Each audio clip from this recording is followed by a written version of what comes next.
All right, welcome back to Rockford Reading Daily. We are continuing reading High Risers by Ben Austen. We are on Chapter 3, Catch As Catch Can. Kelvin Cannon. On the western edge of Cabrini Green, in the industrial wilds between the river and the high rises, somewhere within the dumping grounds beneath an elevated roadway, an old witch was said to make her home. Kelvin Cannon had heard the story 1,000 times. His mother told it to him at bedtime. His relatives and friends' mothers repeated it. His teacher cited it as a warning. The witch roamed the hills under the Ogden Avenue Bridge, just beyond the whites of the William Green homes. Any little boy or girl caught outside after dark, the witch would snatch up. Kelvin had even seen a sketch of her pinned to the bulletin board at the YMCA, like a wanted poster. A gypsy lady with colorless skin, long, matted hair, and flowing robes of rags. Kelvin's family was living in 534 West Division, one of the new white high-rises, when he was born in 1963. His parents had moved there from the west side, and before that from a river town in Mississippi. Kelvin had convulsions as an infant, and from a young age he believed himself in possession of uncommon powers of perception. He figured the tale of the witch had to be far-fetched. The more he considered it, the more he understood that adults probably put the story out there to keep children like him out of harm's way. The barrens under the Ogden overpass were nowhere safe. You'd find broken down cars there, machine parts, cracked bits of road, and makeshift tents of cardboard and wood in which vagrants sometimes slept. His mother and teachers could just as well have said a big brown bear lived down there. Yet Kelvin had friends who swore they'd seen the witch. From the upper floors of their high-rises, these children pointed out their windows at the bridge directly below. Right there! That moving shadow, that's her. One boy, starting his paper route in the pre-dawn gloom, was startled when a figure zipped past him. He watched, unable to move, as the white blur slipped through a gap in the fence and disappeared into the hollow below the bridge. Then the boy ran. Kelvin stayed clear of the bridge after sunset. It was a precaution. He wouldn't even walk above it after dark. But in daylight, that was another story. The Ogden Bridge became his playground. The roadway slashed diagonally across the city's right-angle streets, and at Cabrini it formed into an overpass and veered sharply, nearly brushing against the back of the 1230 North Burling high-rise. Cars regularly took the curve too fast, and on rainy nights Kelvin could hear from the heights of his apartment the screech of tires followed by the crash. He was sure people died. The next morning, he and other boys would pick through whatever wreckage was left behind. They sometimes played jacks on the bridge's deck. They scampered up and down the stairs leading under it, their dares prompting jumps from even higher perches. By the piers below, they gathered up old mattresses and torn out car seats and flipped off them. He and his friends climbed in a mountain of coal. There was a steep hill, Hickory Hill, they called it. The boys took turns riding down it in shopping carts, unable to slow themselves or stop, even as they rolled into traffic. It was thrilling. Sometimes they break open the shipping container stored under the bridge. You could turn them into a clubhouse. A boy who bought a dog training manual kept puppies there. They made slingshots and hunted the pigeons nesting in the rafters. An old woman in apartment 303 of Kelvin's building paid 25 cents a bird. Once, when a group of them were throwing rocks at the windows of the old King Coal Company, a police car pulled up alongside them. The cops took hoses from the trunks of their cruisers and wore out their arms, beating the boys. In Kelvin's building, the boys hung out together in a great pack, 2 or 3 dozen of them. They were children Kelvin's age along with their brothers and cousins. Quote, every day was another adventure at Cabrini Green, end quote, Kelvin would say.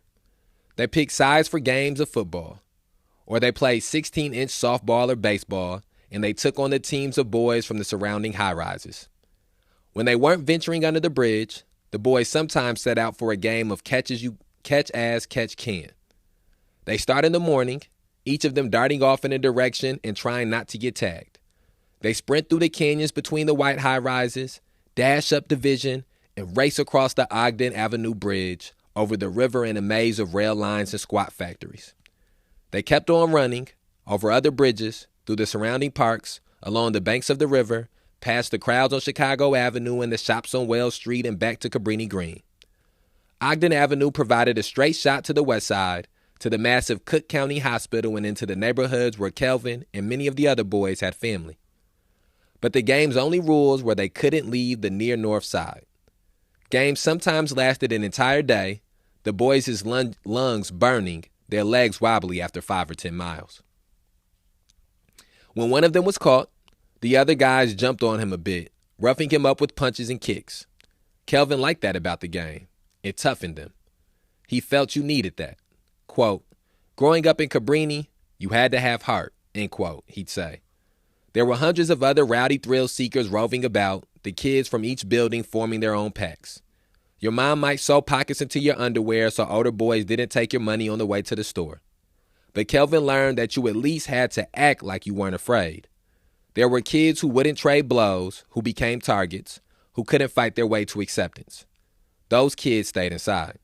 They missed out on the fun, Kelvin said. Quote, those who weren't scared lived just about a normal life, end quote.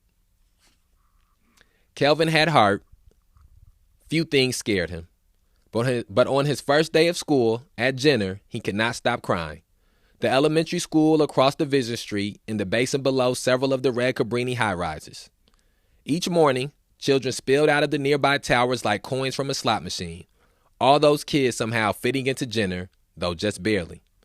It was the most crowded school in Chicago, with more than 2,500 students in the turn-of-the-century building meant to serve half that number. When his teacher, Miss Redmond, tried to console him, Kelvin could tell she was a nice woman. He was able to see people's character like that. She assured him that everything would be fine, but Miss Redmond intimidated him as well. Although Kelvin had sprinted past countless white people on the streets of the near north side, he never before exchanged 2 consecutive sentences with one. And that brings us to a stopping of, or a changing of the theme in this chapter. This is sort of the, I think the first time that the experiences of children, of kids in the public housing in Chicago has been illustrated. And I think that one of the things that is important about understanding the residual effects that this substandard living conditions had on families and on generations and on communities is understanding the effects that it has on kids. And here you see that these young kids were dehumanized by police officers. So they spoke about these kids were out playing and a police car pulled up alongside of them, and the police officers pulled out hoses and beat the boys. And so off back, as we spoke about in multiple books that we've read here, is that the people in certain communities from the beginning of, or from as far back as they can remember, the concept of policing, the institution of policing has been delegitimized because of the relationship that they have had with police officers, because of the what would be considered crimes that they've seen police officers commit on them and commit on people that look like them, people that live near them, and they've seen them commit these crimes with no accountability being had, with no punishment being had. And so early on, besides just the fact that they're living in these substandard living conditions, besides the fact that it's poverty stacked on top of poverty, besides the fact that they've been segregated, and in that segregation they don't have equal living, they also are dealing with police terrorism. They're also dealing with these, as kids, dealing with these things. That's a reality that they had to face as kids. And then once you get past that, you hear about the experiences that kids had with other kids, and with fights and with scuffles and with worrying about being robbed. And so again, that adds another layer where not only are these young people growing up with no trust for law enforcement, with seeing law enforcement violate their rights, and with seeing law enforcement assault and hurt them, but even the people that with their peers, they see that this same type of thing happens from their peers, to the point where Kelvin said that some kids just didn't come outside, or they didn't come around if they couldn't deal with the type of activity that other kids were doing out there. And so and those two specific experiences are something that the white kids, the middle class white kids, weren't dealing with. That even if you went to lower class or poor white kids, it was unlikely that they were dealing with these same type of experiences at this same rate, because of the fact that they've been moved out of the public housing, because of the fact that subsidies were being given, and so working class white families were being allowed an opportunity to try to at least live in a area that was more conducive to raising children, that was more conducive to having a healthy and happy life. And so off back, these are young kids who are dealing with segregation, dealing with substandard living conditions, dealing with violence that exists in those living conditions, and then dealing with police terrorism inside of these living conditions as well. And they're coming from, this is the 1950s, that he was born in 1950, so we're still in the 1950s, 1960s. So these are people who are also being born to black people and in black families that are still dealing with the traumas of the end of Reconstruction in the South, the traumas of the white supremacist ideology that was emanating in the South that led to them migrating and coming to Chicago. And then further past that, we hear about Kelvin's experiences with elementary school. And he was in a school that had 2,500 students, and it was built to have half that number. And not only that, this is Kelvin was born in 1950. Let me just get this right. Kelvin was born in 1963, excuse me. So Kelvin's born in 1963, and this was a schoolhouse that they said was a turn of the century building, which means it was built at the beginning of the 1900s. And so not only is it too many children, too many kids in this school, but it's also an outdated school. And so it's those two things let you know that they are not getting adequate education, that they're not getting equal education to the white kids who we've been learning about, whose families are moving outside of this area and who are beginning to go to schools still that are segregated. And so I think that all those things have to be noted. And again, we're in 1960s. This is the 1960s. And so as we've not only read with this book, but as we've read with multiple books in Rockford Reading Daily podcast, from the moment that the first slave was brought over here and brought into chattel slavery, all the way to where we are right now in 1960s in this book, there has not been any equality. There has not been any equity. There has only been discrimination, oppression, and exploitation.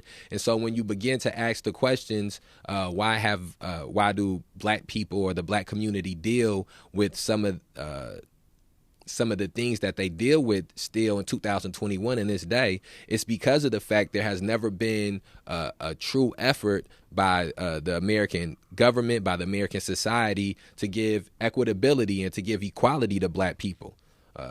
And so I just think that those are things that we have to keep in mind as we are going through and reading this. Is not only in reading anything, we're not only just taking a snapshot of whatever your reading is about, not only taking a snapshot about this, for example, this book is about mostly the 1900s and the living conditions that were in the 1900s, specifically public housing in the 1900s. But to understand the impact that has, you have to also be able to incorporate understanding slavery and understanding Reconstruction, understanding the black codes. It's just a litany list of things that have to be able to, you have to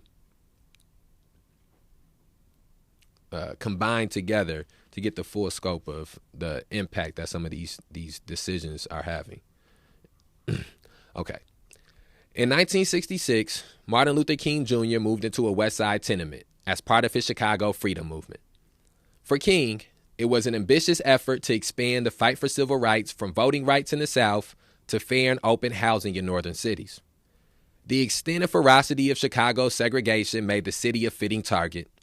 After he was stoned by angry residents during a march through all-white Marquette Park on the city's southwest side, King said, quote, "The people from Mississippi ought to come to Chicago to learn how to hate," end quote. The city's large public housing complexes were the most prominent landmarks of its segregation. By the late 60s, what King called, quote, the Chicago Housing Authority's cement reservations, end quote, were home to some 143,000 people, almost all of them black. When King came to Cabrini Green, speaking at the neighborhood's Wayman AME Church, he showed up in support of residents who wanted changes at the overcrowded and underfunded Jenner. Parents demanded that the school be equipped with science and foreign language labs, with an adequate library and the remedial tutoring that many of the students required. They insisted that the white principal be fired for her racial bias. A newspaper story about the demonstrations included a photograph of little Cheryl Wilson, Dolores and Hubert's youngest daughter, her pigtails bouncing as she marched with others, chanting that the principal must go. 3 years earlier, when 200,000 black students in Chicago boycotted their segregated and inferior public schools as part of a coordinated, quote, Freedom Day, end quote, protest, Mayor Daley responded by saying that in Chicago, quote, there are no ghettos, end quote. But in the city's black neighborhoods, students were being taught in, quote, Willis wagons, end quote, mobile homes named for the school's superintendent. The Willis wagons were parked outside aging buildings, their classrooms filled beyond capacity, while schools in nearby white areas were under-enrolled. King returned to Cabrini Green again in 1966, when Jenner parents were in the third day of a planned 5-day walkout of the school.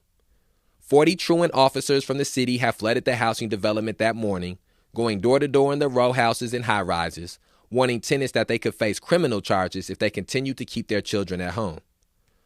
A rally was supposed to be held in Dolores' high-rise, but the large numbers forced it into St. Matthew's on Oak Street. Quote, should you in any way be persecuted or prosecuted for attempting to seek the best education possible for your children, end quote, King said from the pulpit. Quote, I can assure you that thousands of parents from all over this city will come to your aid, and together we will join you in jail if necessary, end quote. Although the public school superintendent who replaced Willis blamed the protest on outside agitators and a handful of parent provocateurs, the organizing compelled him to transfer Jenner's principal at the end of the school year. The protests weren't always so peaceful. A few months later, at Waller, one of the neighborhood high schools, hundreds of black students took to the streets, believing that a group of white teens had thrown a black classmate onto the L tracks. The integrated school, located a mile north in Tony or Lincoln Park, had recently seen hundreds of white students transfer out. Violence spread to nearby Cooley High, a predominantly black vocational school that had taken over the building vacated by Washburn Trade. Students there exchanged gunfire with police, smashing the windows of Paul Bunyan's restaurant, Barber's bookstore, and other local shops in the nearby Old Town neighborhood. They filled bottles with lighter fluid, set them on fire, and tossed the Molotov cocktails at passing cars. Waller students rallied soon after as they demanded their school offer a class in, quote, Negro history, end quote, and hire a black instructor to teach it. Police diverted traffic away from Cabrini Green for 2 hours while teenagers threw rocks and bottles to the chant of, quote, let's break up Old Town, end quote. Hey, let's get through this page and we'll reflect on these passages. The CHA has celebrated its first developments in the 40s and 50s as, quote, children's cities, end quote, havens for the most vulnerable and blameless of the city's inhabitants. Quote, Chicago, end quote, the agency announced, quote, must plan for those other children who, through the benefits of public housing, can also become the good citizens of tomorrow, end quote. The high-rises were designed to accommodate large families. Cabrini Green's towers included numerous 4- and 5-bedroom apartments. In just about any neighborhood in America, whether the old Little Hell or Bronzeville on the south side, or the, quote, bungalow belt, end quote, extending from the northwest corner of Chicago all the way around to the southeast, the population averaged roughly 1 child for every 2 adults. Yet in Chicago's family public housing, the ratio skewed to more than 2 children for every 1 adult. Of the Robert Taylor homes, 27,000 residents, nearly 21,000 were minors. In the late 60s, a property manager at Cabrini Green reported that 20,000 people lived in the complex's 3,600 apartments, 14,000 of them under the age of 17. Okay, I think that first thing that stands out to me is, well, this is the first that we're reading about Dr. King in this book, and I've watched documentaries, listened to some speeches, and also read Dr. King's autobiography. And him going to Chicago, him being in Chicago, was one of the things that was very monumental and pivotal in the movement that was going on in the 60s and the 50s and the 60s. Most people date the civil rights movement from 1954 when the Brown versus Board of Education ruling came down to 1968 when Dr. King was assassinated. And so the majority of that time was spent in the South. But Dr. King began to believe that the issues of poverty and the issues of ghettos and inadequate housing that existed in the North and that existed on the West Coast were issues that were just as pertinent, if not more pertinent, than the issue of segregation. And so he began to, towards the end of his life, be involved with marches and protests and demonstrations to try to absolve that segregation. And one of the things that always stood out to me, it was a documentary called King in the Wilderness. And Dr. King and multiple members of the SCLC spoke about how the most hatred that they ever experienced in any marches or in any demonstrations were in Illinois, were in Chicago. And I think that's one of the things that you don't hear about, that you don't hear spoken about when they show you videos and clips of Dr. King marching. This country makes it seem as if it was only in the South, primarily in the South, that the worst of racism existed in the South. And when you look back and you look in deeper, all the things that were happening in the South were happening in the East Coast, were happening in the Midwest, were happening on the West Coast. They just looked different. They were more covert than overt for that time period. For this time period, for now, the things that they did were very overtly racist. But for that time period, what was going on in these areas seemed to be more covert.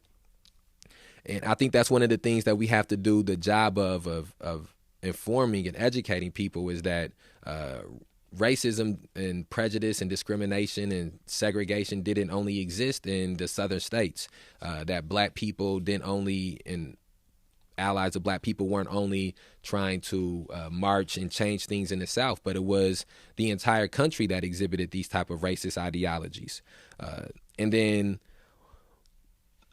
also here, one of the things that stands out to me is the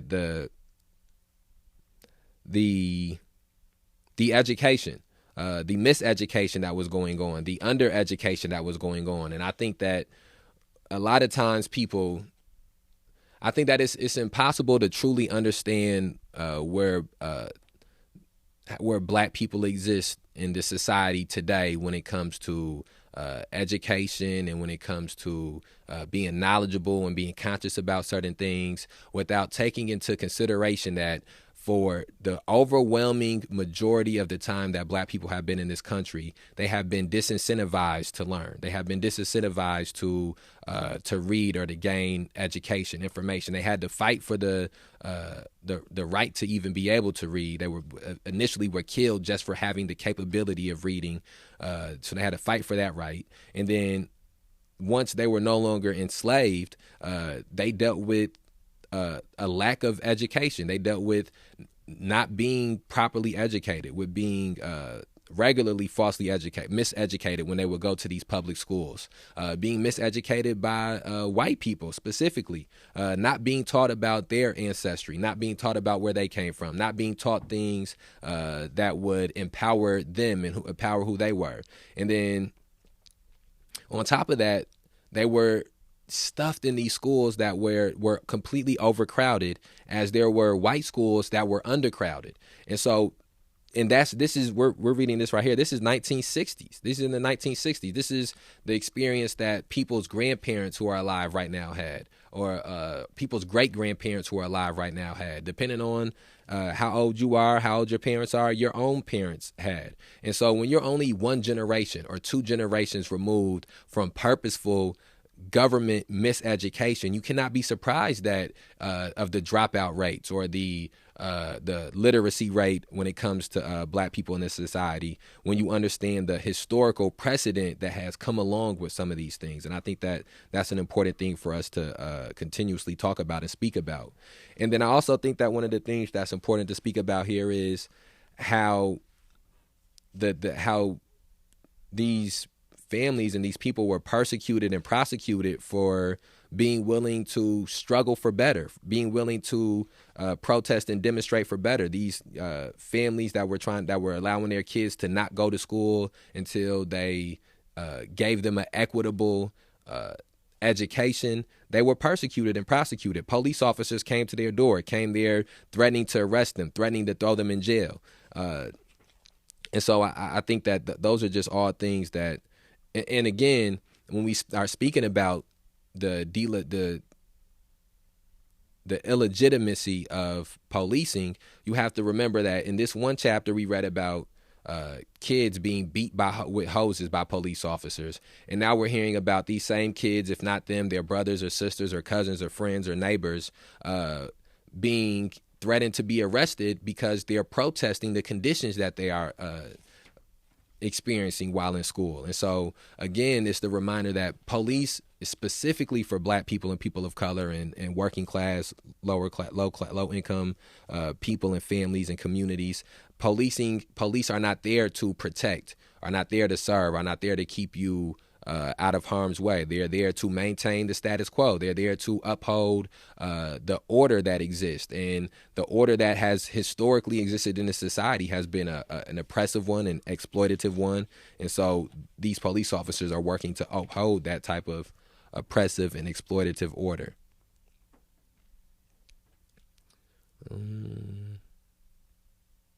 Okay, let's read. Let's knock out one more passage. Okay. For the young Kelvin Cannon, that sort of overpopulated children's city provided endless entertainment. Quote, just to keep ourselves occupied, we strayed into mischief, end quote, Kelvin would say. We had to make up our own fun.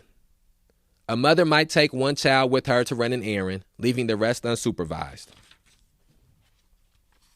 They broke into the laundry and storage rooms. They gathered old bed rails or a stripped stove and tossed parts down the stairwells or off the ramps. They leaped up to shatter light bulbs. They had a game in which they parried open the elevators from inside the cabin, propping them with the stick. In the instant that the elevator passed each floor, you could jump on or off, or you could surf on top of the cabin as it soared the height of the towers. The toll of this mischief was high. Much of the playground equipment around them broke from overuse. The elevators couldn't handle the games, and the CHA was unable to keep pace with needed repairs. The agency said it had to replace 18,000 light bulbs every single month across its developments, and it found itself spending a huge portion of its operating budget on elevator maintenance alone.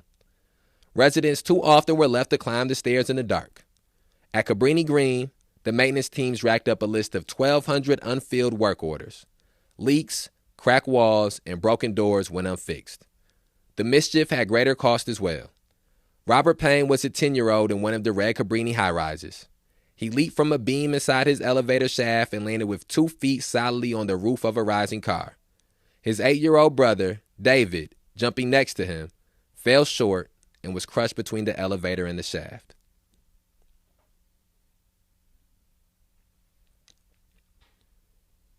All right, well, here, let's end this. We'll end this episode on that. I hate to end it on that note, but that's about all I can take. And now we see here we're on chapter 3, and in the first chapter, one of the things that was being lauded was these brand new high rises that they were building, the conditions that they were in. The Lord spoke about how the high rises were in so much better condition than the tenements that they had been living in before. And one of the things that I spoke about was in reading the book Color of Law. One of the things I learned was that as these public housings would be built, and say it's built in 1930, as black people, more and black people will be moving into public housing, and white people will be moving out of public housing because of white flight and moving into these suburbs that subsidies were allowing them to be able to purchase. You would see the maintenance and the upkeep of the public housing fall off. You would see them no longer fix repairs. You would see them no longer come and update things or upgrade things. And the main reason for that would be because the people who would come to do those things, who were qualified to do those things, who were just quite frankly allowed to learn and allowed to do those things, were all white people. And the white people had no interest in making sure that the public housing was kept up in good conditions, because they didn't care what conditions that black people were living in. And so I think that, again, that's something that has to be pointed out, is that as with every day, week, month, and year that is passing, the living conditions that were once better than the tenements that they were living in, that were once an upgrade from the tenements that they were living in, come closer and closer to being the same type of substandard living that the tenements that we first heard about in chapter 1 were. So just keep all of those things in mind. In this chapter, we've learned how the overpopulation of the schools. We've learned about the dangers that young people had to deal with, whether it was from police or from their peers, when living in public housing. And now we're learning about the public housing becoming deteriorating as time passes by, the type of conditions that they live in deteriorating as time passing by. All right, so please share this episode on whatever platform you're listening to it on. Be on the lookout for the next episode of Rockford Reading Daily, where we will continue reading High Risers by Ben Austin. If you have not listened to previous episodes of Rockford Reading Daily, would encourage you to go back and listen to those episodes. We began this podcast reading Have Black Lives Ever Mattered by Mami Abu-Jamal. Then we read Race Matters by Cornel West. We followed that up with reading Citizens, Cops, and Power by Steve Herbert. After that, we read Civil Disobedience by Henry Thoreau. And then we read Women, Race, and Class by Angela Y. Davis. After that, we read Letter from Birmingham Jail by Dr. Martin Luther King Jr. And now we are reading High Risers by Ben Austin. All right, we outside.